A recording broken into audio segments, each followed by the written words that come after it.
Olá, tudo bem? Seja bem-vindo ao canal Cartas do Rei. Se você já é inscrito no canal, muito obrigado. E também agradeço a todos que têm deixado os seus comentários, é sempre muito importante para nós. Bom, hoje nós vamos falar de um testemunho muito poderoso, então fique conosco que com certeza você será abençoado.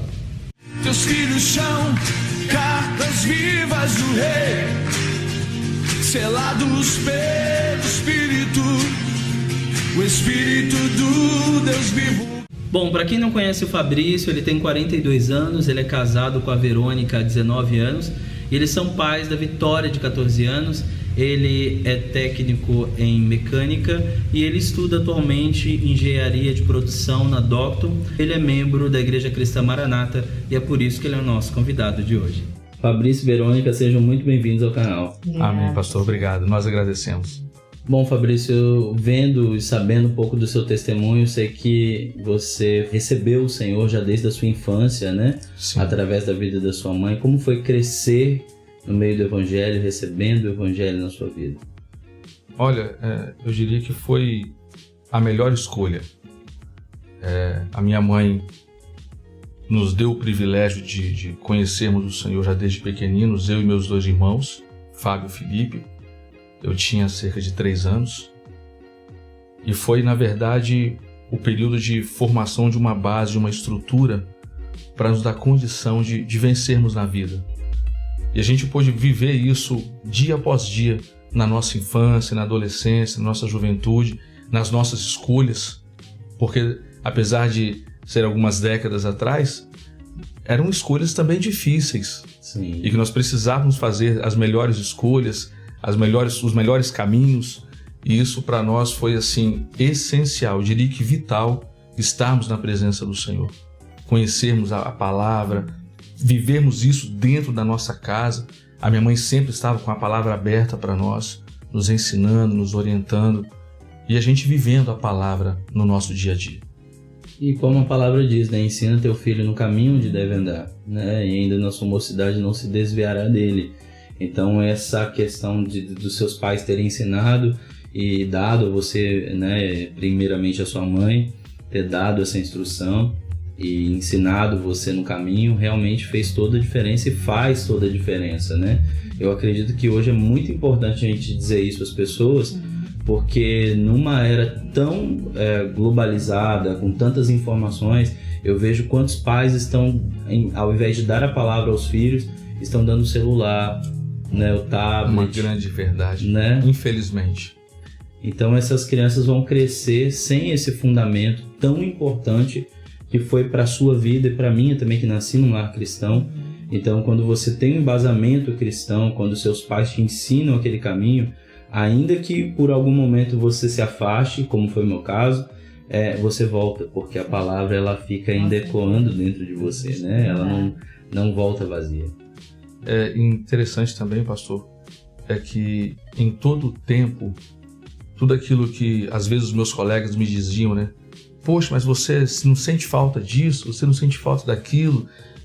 E eu podia sempre declarar para eles assim, tudo que eu tenho na igreja, no evangelho, me preenche. Jesus me preenche. Então eu não sentia falta de nada das outras coisas que eles achavam tão assim essenciais. Eu as considerava normais, mas que para mim não faziam falta. Não tê-las ou tê-las não era uma questão assim de vai mudar minha vida ou não vai. Não, porque Jesus já estava preenchendo tudo. Tudo que eu precisava, tudo que eu buscava, eu encontrava em Jesus. Guiado sempre, orientado sempre. Eu gosto sempre de frisar isso. A minha mãe e o meu pai. Meu pai posteriormente, 4 ou 5 anos depois, mas a minha mãe foi assim essencial para isso. Quando ele se converteu, você tinha em torno de uns 8 anos de idade, 7, 8 anos. Isso aí. Essa era a idade. Meu pai, ele era alcoólatra, mas era um homem trabalhador, como sempre foi, cuidando muito da família, mas tinha os vícios dele, as manias dele, e a minha mãe nos ensinou que nós deveríamos sempre orar pelo nosso pai. Então a gente ia dormir orando para que Deus salvasse o nosso pai. Acordávamos para ir para a escola, inclusive acordados por ele muitas vezes, antes de sair de casa, a minha mãe orava conosco e dizia assim, lembra de orar pelo seu pai. E aí nós vimos isso, esse milagre de Deus na vida do nosso pai, o que foi muito bom, né? Termos o nosso lar completo na presença de Deus. Fabrício, e quando e como você conheceu a Verônica? Olha, minha mãe sempre falava comigo que foi um mistério, né? Eu estava hospitalizado, eu tinha acabado de fazer uma cirurgia, eu tinha 17 anos. Já tinha tido algumas experiências com o Senhor na minha caminhada, sempre conduzido pela minha mãe e pelo meu pai. E no leito do hospital ali, em recuperação, minha mãe, como eu estou falando sempre ela, né? Minha mãe me chamou e disse assim, olha, eu tenho uma notícia para te dar, que eu acho que vai te animar. Eu estava meio desanimado no hospital, um quadro até febril, e os médicos preocupados. Ela disse assim, olha, tem uma jovem na igreja que está gostando de você. Eu falei, é mesmo, mãe? Só quando ela falou o nome, era a jovem que, depois da última, eu não pensava nela, a Verônica. Quando ela disse o nome Verônica, eu falei, rapaz, a febre foi embora, acabou a dor, acabou tudo. Se eu quero receber alta hoje, eu preciso ir embora para casa hoje. E ela era nova convertida na igreja, né? Estava iniciando a caminhada dela conosco, ela e a mãe dela. E aí eu recebi alta 3 dias depois, fui para casa dos meus pais. E aí o tempo foi passando e 2 semanas depois eu estava já pronto para conversar com ela, né? E o nosso encontro, já nos encontrarmos na igreja, estávamos sempre juntos, grupo de louvor. Sou instrumentista na igreja, eu toco instrumento. E aí o grupo de louvor é um grupo de jovens muito, muito fervorosos. Nós estávamos sempre unidos ali na parte espiritual. Eu nunca tinha olhado para a Verônica com esse olhar, nessa ótica assim, de dotar de um sentimento diferente, né? Mas quando a minha mãe falou, e eu sempre ouvi muito a minha mãe, eu falei, bom, minha mãe está falando isso, tem alguma coisa de bom nisso aí. E de fato, né, Verônica, nós conversamos, procuramos um ungido na igreja, né? Na igreja existe a figura do ungido e do pastor, e o nosso pastor ele não era lá do bairro, então ele só ia à igreja para os atos pastorais, o ungido conduzia a igreja na ausência dele, e aí ele nos orientou, orou por nós, e aí pediu, Senhor, agora você vai à casa do pai da Verônica e conversa com ele. E assim eu fiz, fui lá orientado pelos meus pais e pelo ungido da igreja, Carlos Cribário.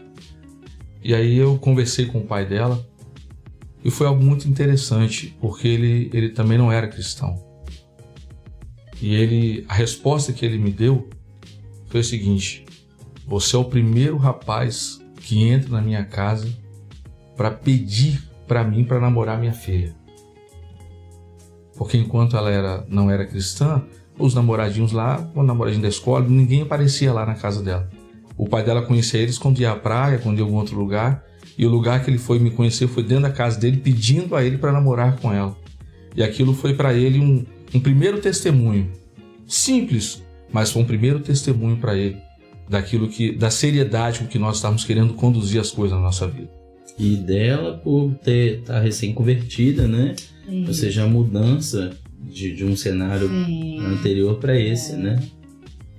E na verdade, Fabrício, ele foi assim, foi o meu primeiro namorado, né? Sério mesmo, porque assim, eu era apesar de eu não ser cristã, né? Eu fui cristã, eu nasci em berço cristão, né? Tradicional, mas depois eu me afastei. Foi quando eu me converti, quando eu voltei para o Senhor, que eu conheci o Fabrício na igreja, né? Então, assim, não foram muitos namorados, os poucos que tiveram realmente. O Fabrício foi o primeiro a ter essa atitude de conversar com meu pai e realmente começar algo ali certo, né? Mas veio algo muito importante depois, na sequência. A primeira prova, 3 meses depois, o pastor, né, de fato da igreja, ele não foi conversar comigo. Ele mandou um recado para mim. E a ungido veio meio constrangido conversar comigo, né, preocupado com a minha reação. Disse: olha, o pastor da igreja mandou eu te dar um recado, rapaz. Eu falei: pois não, pastor. E ele disse assim: olha, ele pediu para você terminar o namoro. E eu perguntei: mas como? Eu fui lá na casa do pai dela, pedi para namorar e tudo, e aquilo para mim foi... Eu vi uma dificuldade a princípio, né? Ele disse: olha, primeiro porque você só estuda, você não trabalha, e como é que você vai assumir agora um compromisso sério com a Verônica? Então o senhor faz o seguinte: ora por mim, por nós dois aqui agora, porque eu vou ter que ir lá conversar com o pai dela. Eu fui lá pedir para namorar, agora eu tenho que voltar lá e avisar para ele, informá-lo de que eu vou ter que terminar o namoro e que nós vamos continuar só orando um pelo outro.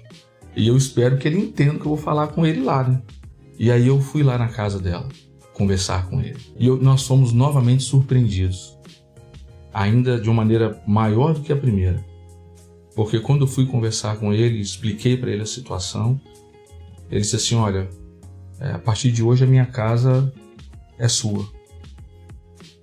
Porque eu estou vendo de fato que você não é um menino, você é um homem sério. E eu faço questão de conhecer seus pais e o pastor da sua igreja, porque vocês estão conduzindo a coisa de maneira muito séria.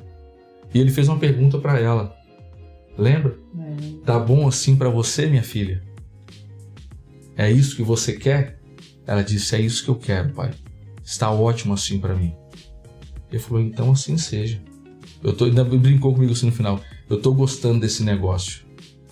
E assim nós passamos 6 anos e 9 meses. Bom, até a chegada da vitória, eu sei que vocês passaram por algumas adversidades, né, para ter um filho. Então eu queria que vocês contassem um pouquinho dessa experiência, dessa prova que vocês tiveram com Deus, e até para edificar também casais e pessoas que estejam passando pela mesma circunstância, né? Quando eu tinha 7 anos de idade, com 7 anos eu tive uma queda de bicicleta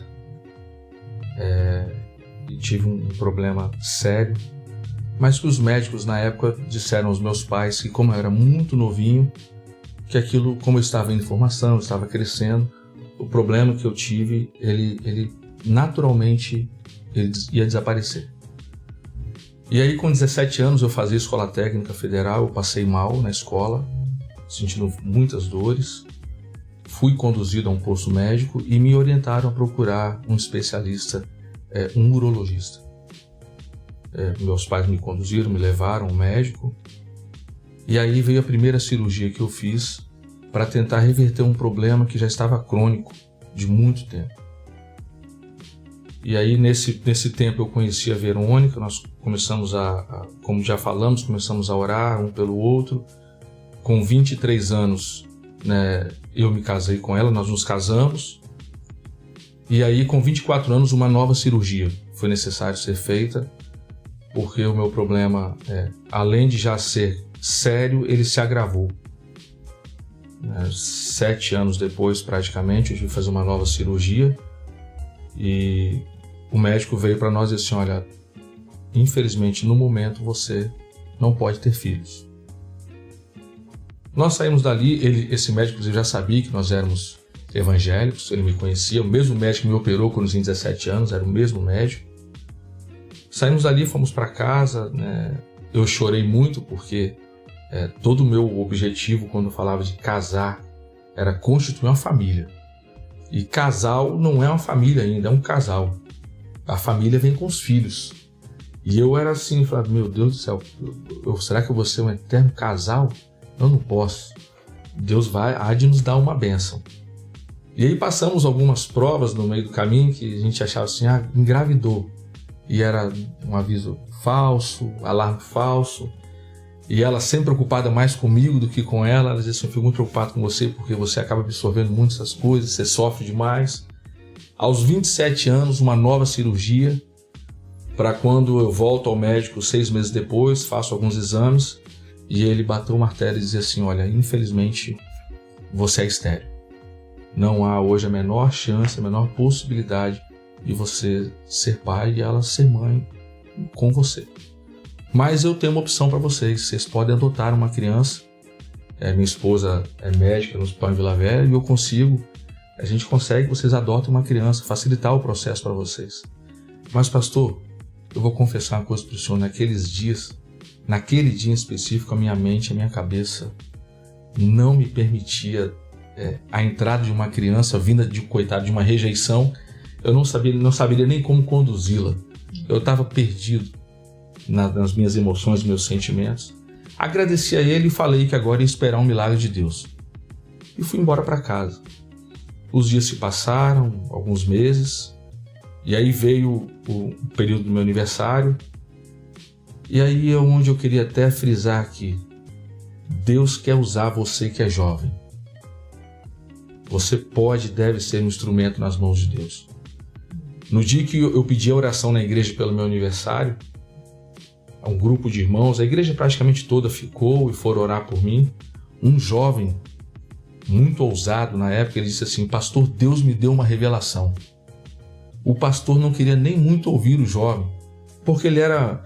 a gente até brincava com aquele rapaz, um irmão que eu tenho um amor muito grande, Rodrigo.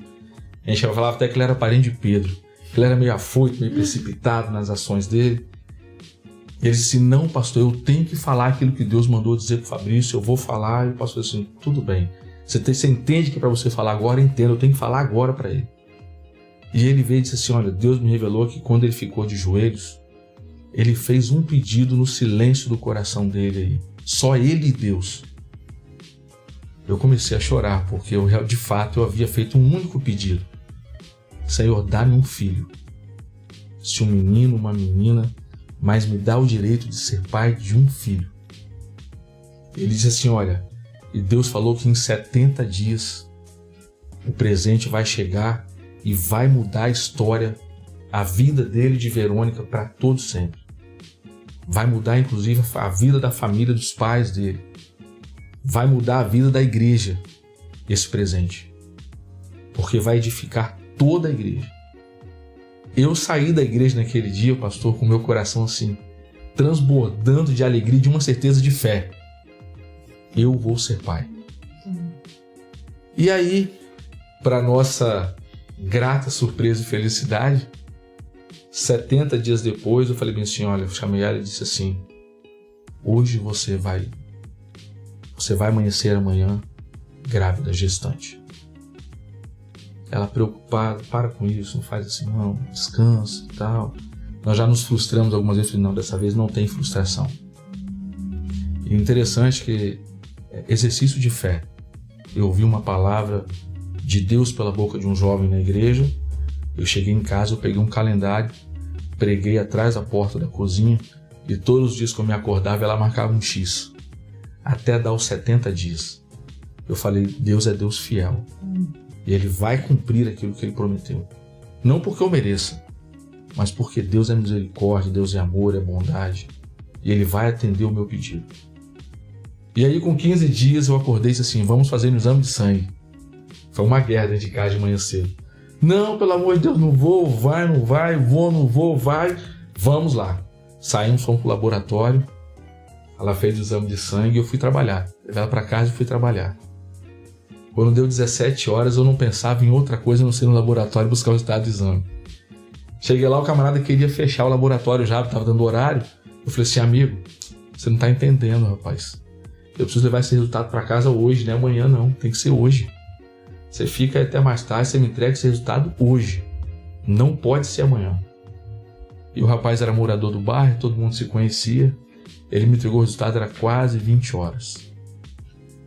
E aí quando ele me deu o envelope na mão, ele disse assim: eu não me esqueço. Ó, não abre esse negócio na rua não. Eu não quero ser responsável pela frustração de ninguém.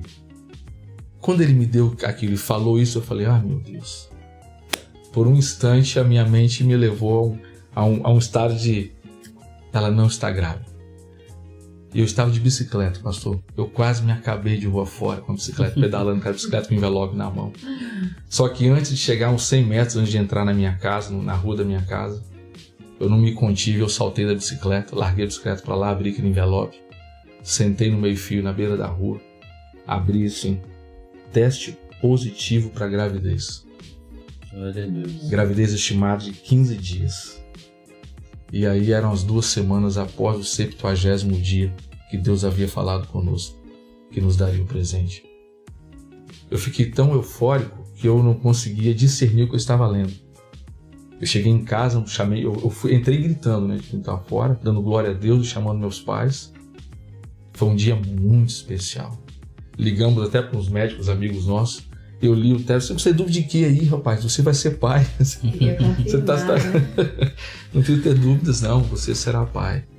E foi assim, notório. E aí no dia 24 de julho de 2004, nós estarmos na maternidade em Vitória, com a Vitória nas nossas mãos. E o nome dela é Vitória, né? Bom, entre 2012 e 2013, vocês estavam planejando irem para Moçambique, né? Havia todo um projeto para irem para lá. E algo aconteceu que interferiu essa história. Eu queria que vocês contassem também um pouquinho dessa parte do testemunho de vocês. Em 2012, meados de julho de 2012, um irmão nosso da igreja foi transferido para Vale, lá em Moçambique. E aí ele chegou lá, se estabeleceu com a família. Ele é um servo de Deus, assim como a esposa e os filhos. Ele me ligou de lá e disse assim: olha, eu tenho uma proposta para te fazer. Eu tenho trabalho para você aqui, mas eu gostaria que você viesse para cá, obviamente pelo trabalho, mas muito mais por outro motivo, que era a evangelização. Mas não vou mentir, pastor, que também saltou aos meus olhos a oportunidade que me foi oferecida. Claro. E aí nós fomos amadurecendo aquilo, e aí quando chegou no início de 2013, eu já estava com tudo pronto, né? A decisão nossa como família tomada. Eu passei mal, fui para o hospital, fiz alguns exames preliminares e o médico me chamou e disse para mim que eu estava de fato com um problema de coluna, mas que havia um agravante. Ela havia identificado um corpo estranho, como se fosse uma espécie de um nódulo na minha coluna, na lombar, e do tamanho de um limão. E aí eu disse para ele perguntei a ele, né, se aquilo seria impeditivo para aquilo que eu estava todo planejado para fazer. Eu contei para ele da minha viagem e ele me aconselhou a não viajar. Ele falou até pela questão de recursos, de pronto atendimento. Ele falou assim: olha, aqui é óbvio que o recurso você tem. Lá eu já não consigo te garantir que você terá uma estrutura para te suportar, né, se você caso precise lá de um atendimento médico. E aí eu liguei pro meu irmão lá, pro José de Paula, conversei com ele, ele ficou muito preocupado e disse: olha, vamos orar. Eu falei: tá bem, vamos orar. E aí uma coisa muito importante, né? A palavra fala que a mulher sábia edifica a casa. Ela me disse assim: vamos pedir para que o pastor ore por nós na igreja? Era um domingo à tarde, nós tínhamos uma reunião à tarde na igreja, em que lá era uma reunião de casais, para casais, e estariam lá um grupo de pastores, né, que nós até conhecemos muito eles. E aí chegamos lá, eu conversei com o meu pastor e disse: não, ótimo, vamos orar por vocês lá, antes da reunião iniciar, a gente ora por vocês. E aí fomos lá para o anexo da igreja, explicamos a nossa situação, e os pastores, quando foram orar por nós, um pastor, ele disse assim: e se Deus hoje falar não, para vocês não irem? E eu me recordo que nós juntos, como diz assim, sem combinar, nós falamos assim: olha, se Deus falar não, nós vamos obedecer. Aquilo que Deus determinar, nós vamos fazer. Mas nós temos um plano. Agora nós precisamos conhecer agora os planos de Deus, né? Planos de Deus. E aí oraram por nós, e um dos pastores disse: olha, o Senhor deu uma revelação de que não é para vocês viajarem, que ele ainda tem uma obra grande a fazer aqui e que em 15 dias vai abrir a grande porta.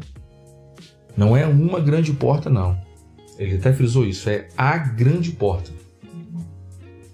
E nós saímos dali, participamos da reunião, voltamos para casa, fomos ao culto à noite na igreja. Eu com o coração pesado, porque eu ia ligar para o irmão lá de Moçambique e dizer para ele que agora eu não ia mais. E aí eu falei assim, ela até falou assim: como é que você faz para o José de Paula? Eu falei assim: olha, eu vou dizer para ele que em função do meu problema que surgiu e daquilo que Deus falou conosco hoje, eu não tenho mais como dizer para ele que daqui a um mês eu vou, daqui a 15 dias eu vou. Eu estou agora à espera de uma grande porta. Deus falou, tem uma grande porta para nós aí, a grande porta. Ele entendeu muito bem, ficou até feliz, disse: olha, eu fico feliz, você não está vindo, porque Deus tem uma obra para fazer na sua vida, na vida da sua família ainda aí. Então, amém. Quem sabe daqui mais alguns anos. Pastor, e para nossa feliz surpresa, 15 dias depois, exatamente 15 dias depois, eu sou acordado de manhã cedo com um telefonema de uma grande empresa aqui do estado, me convidando para um processo seletivo. A princípio o convite era para uma vaga a nível de supervisão, era algo muito bom, saltava aos olhos. E aí, antes de iniciar o processo, as etapas do processo seletivo, a pessoa que me indicou para esse processo, ela me liga e diz que não tinha mais a vaga de supervisor, que a vaga havia sido preenchida internamente. Me ligou para agradecer. E aí eu falei, e conhecendo aquilo que Deus havia falado conosco, eu disse assim: a grande porta não quer dizer que tem que ser um cargo elevado na empresa. A grande porta pode me conduzir a um lugar de famoso chão de fábrica, mas pode ser a grande porta. Sim. E aí eu perguntei para ela bem assim, mas não tem vaga para mais nada aí não? Ela disse, porque você tem interesse? Eu disse, mas é claro que eu tenho. Ela falou assim, olha, tem vaga para provisionador. Quero um nome diferente que se dá para almoxarife e ferramenteiro. Eu falei, eu quero participar. Ela falou, mas o salário é muito mais baixo, vai complicar muito para você. Eu falei, não, eu tenho total interesse, eu quero participar. Para nossa felicidade, né? Eu participei do processo todo, seletivo, fui selecionado. Entrei na última vaga no projeto, era um projeto novo na empresa. Eu entrei e a equipe fechou, formou, e ali foi de fato a grande porta de entrada para que eu pudesse desenvolver o meu trabalho na empresa e Deus fosse me proporcionando crescimentos. Bom, vocês também passaram em 2017 por uma situação mais sua, né, Verônica? E assim, queria que vocês compartilhassem um pouquinho com a gente também desse testemunho, ou seja, é uma família cheia de testemunhos, né? Muitas experiências. Muitas coisas para contar. É um tempo curto, mas eu sei que isso vai edificar muitas pessoas. Se você estiver ouvindo barulhinho aí de algum barulho no fundo, é porque nós temos um carro de som parado aqui próximo e não sai. Então nós vamos gravar, mas vai ser abençoador, com certeza, para sua vida. Em 2017, né? Eu fazendo meus exames anuais, preventivos, né? Eu fui diagnosticada com um câncer de mama, bem inicial. Um ano eu fiz, não tinha, 2016, 2017 fui repetir e infelizmente apareceu, né? Claro que ninguém fica esperando, né? Vai fazer, claro, sempre pensando assim, não vai dar nada. Sim. Né? E isso foi muito impactante para nossa vida, para nossa família. Mas assim, eu falo que as pessoas me falam, nossa, mas você foi muito forte. Eu falo assim, eu não sou uma pessoa, eu não me considero uma pessoa forte. Mas forte, né, maior é o nosso Deus. Sim. Forte é o nosso Deus. Então, quer dizer, foi assim, graças a Deus, foi bem inicial, né? Foi um tumor bem inicial, então foi tudo muito mais fácil de ser tratado, né? O médico falou que as minhas chances eram excelentes, né? E graças a Deus, Deus foi abrindo as portas. Eu descobri em junho eu recebi o resultado da biópsia, né? Confirmando que era um câncer, um carcinoma. E em julho, 18 de julho, eu fiz a minha cirurgia mamária, né? E quando foi em agosto, eu comecei as minhas quimioterapias. Foram 12 sessões de químio, né? E nesse turbilhão todo, a nossa família, minha mãe doente em casa, né? Minha mãe passando por uma depressão profunda. E nós conversando, né? Antes, né? Até mesmo ela já estava lá antes da descoberta do tumor. E nós conversamos porque eu trabalhando e ele trabalhando e minha mãe e meus pais precisando de ajuda e ficava mais fácil colocá-los dentro da nossa casa, né, do que a gente parar a nossa vida toda. Enfim, era um turbilhão de emoções, né? Nós, às vezes, não podíamos demonstrar os nossos sentimentos para não complicar o caso dela, né? Então a gente se guardava, se reservava, né? A gente guardava ali o nosso sofrimento, mas sempre nossa fé, nossa vida sempre voltada muito para Deus, e Deus sempre falando que estaria agindo, que não era pra gente ficar preocupado. Então muito da minha parte da minha melhora, né, está firmado em Deus, né? E foi muito importante para nós, pastor, é importante dizer isso aqui. a participação da igreja. Esse organismo vivo que é a igreja, este corpo extraordinário que pulsa vida através da oração, da assistência, do amor, né, das preocupações uns com os outros, num mundo tão distante cada vez mais, onde as pessoas estão se distanciando umas das outras. A igreja ela tem essa função natural dela de aproximar, né? Essa função aglutinadora, ela junta. Então isso para nós foi extraordinária a ação da igreja conosco. Nosso apartamento é pequenininho, então a minha sogra ela era do quarto para a sala, da sala para o quarto, e nós não tínhamos o direito de sentir, vamos chorar hoje. Nós íamos para dentro do nosso carro, lá no estacionamento, para chorarmos. Assim, agora a gente pode chorar. Chorarmos, falarmos com Deus ali chorando, tudo, voltarmos, ela perguntava assim, onde vocês foram?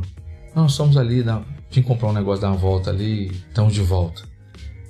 E para que ela não sentisse que nós estávamos, e em função da fragilidade dela, ela não achar que nós estávamos também frágeis quanto ela, e aí agravar a situação dela, né? O nosso principal objetivo quando tomamos a decisão de levá-los para nossa casa, o meu sogro e minha sogra, foi de tornar as coisas para eles e para nós também mais fáceis, para evitar deslocamento. Enfim, ela estava em tratamento, os dias foram passando e os cabelos começaram, as mudanças da infonoquimioterapia, os cabelos começaram a cair, e lá em casa é ela quem passa a máquina na minha cabeça, né? Ela que corta meu cabelo. E aí chegou o dia de nós entrarmos no banheiro e eu passar a máquina na cabeça dela.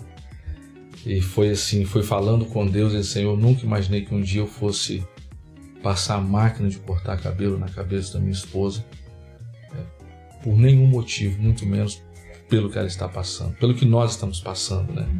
Aprendemos que no dia que casamos, que ambos seríamos uma só carne. Sim. Então, aquilo que ela estava passando não era ela, éramos nós dois passando juntos. Agradeço também sempre a Deus, porque Deus me colocou no lugar em que eu tenho gestores que eles se preocupam com o nosso lado humano, né? Também isso está cada vez mais escasso em muitas organizações. Sim. Mas eu trabalho no lugar onde os meus gestores me deram assim, todo apoio. Eu participei em todo o tempo dos processos junto com ela. Eu sempre estive presente com ela. E a igreja conosco. Volto a frisar, a oração da igreja, né? Deus responde assim, com muito poder, com muita graça. O sustento não nos faltou, né? Esse amor divino mesmo de Deus na vida da igreja é essencial. E foi e tem sido, né? Tem sido alimento vivo para nossa alma todos os dias. Na época eu me recordo que o pastor chegou a perguntar, né, se me deixou à vontade, né? Eu estou diácono na igreja. Ele falou assim, olha, meu filho, você fica à vontade, né? Querendo, né? Não é dar um tempo, mas se voltar mais para cuidar da sua família e tudo. A Verônica também, deixa ela à vontade. Nós temos as nossas funções na igreja e a nossa palavra para ele foi o nosso alimento está no trabalho, na obra de Deus. Nós não podemos parar. Então, em todo o período de tratamento, a gente sabe que a quimioterapia, o nome já fala, né? Essa química pesada que entra no organismo traz uma série de dissabores, às vezes o corpo fica pesado, sente alguns desconfortos, mas ela sempre me acompanhando na igreja, nos trabalhos, nas visitas. E foi muito interessante que um dia nós saímos de uma sessão de quimioterapia e uma irmã me ligou dizendo que estava passando muito mal em casa com um problema. E eu falei com ela assim, ela tinha acabado a sessão de quimioterapia, normalmente acabava a sessão de quimioterapia, ela disse assim, eu preciso ficar quietinha um pouco. E eu falei assim, vamos passar na casa da irmã para orar por ela está precisando de uma oração lá. E aí nós saímos, chegamos na casa da irmã. Quando a irmã dela abriu o portão e nós entramos, a irmã olhou para ela e falou assim, meu Deus, eu já estou até curado. Você, no estado que você está vindo me visitar, eu já estou edificada já. Eu quero que a oração seja só de agradecimento, porque eu já recebi a minha bênção já, em te receber aqui na minha casa. Então, assim, é óbvio, né, guardar as devidas proporções, pessoas que ficam impossibilitadas de fato. Mas você jovem, né, você casal, né, adolescente, criança, ancião, os anciãos da igreja têm um papel fundamental na vida da igreja, pela bagagem de vida que tem. Não hesitem em trabalhar para o Senhor, não. Quando nós estamos cuidando daquilo que Deus nos confiou, Ele está cuidando de tudo a nosso respeito. É verdade. De tudo.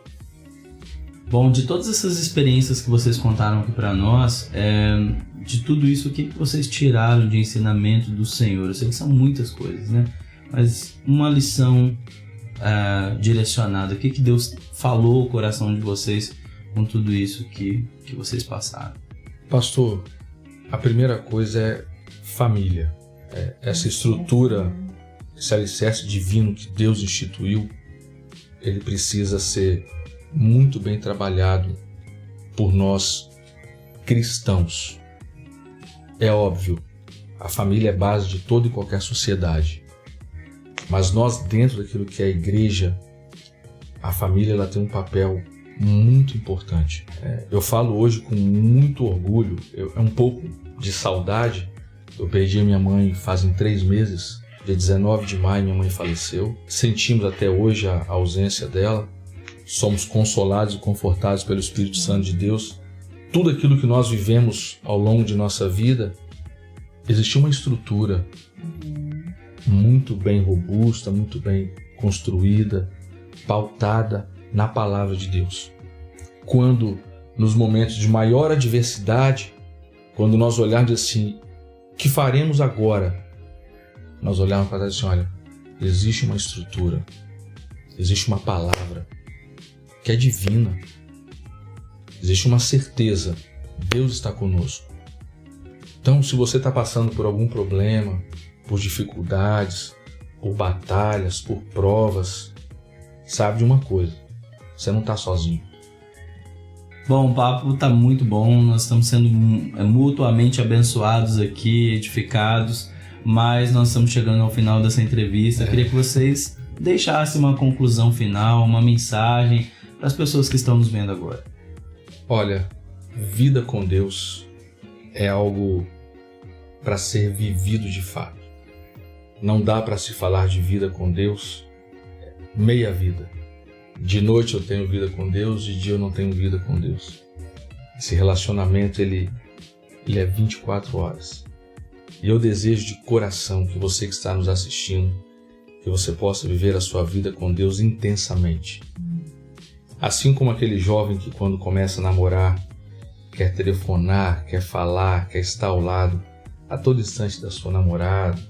Assim quando o homem, quando casa e vem o primeiro filho, aquela ansiedade do desejo de ver os olhos, a boca, os pés, tocar no filho que está chegando, o primeiro filho que está chegando. Assim como aquele idoso que começa a sonhar com bodas de ouro, né? Aquilo que é o ápice de um casamento, de uma vida a 2, 50 anos de casado, os sonhos, os desejos, que você possa viver também ainda mais com maior intensidade, né? Esse relacionamento com Deus, que não é um namoro, não é a chegada de um filho, não é um casamento dessa vida, mas é um casamento para uma eternidade. É aquilo que vai te proporcionar você viver 100 vezes mais nessa vida e no porvir você vai viver a vida eterna com Deus. É isso que eu desejo para todos vocês. Nós desejamos, né? Nós desejamos. Bom, se você gostou dessa entrevista, já sabe, clique no curtir, compartilhe. Também, se você não é inscrito no canal, se inscreva, deixe os seus comentários aqui para nós, é sempre muito importante. Quero agradecer mais uma vez, muito obrigado pela entrevista. Por esse Nós tempo agradecemos precioso. a oportunidade. Foi muito obrigado, bom ter pastor. vocês aqui. Agradecidos. Então, que Deus te abençoe, fique na paz e até mais.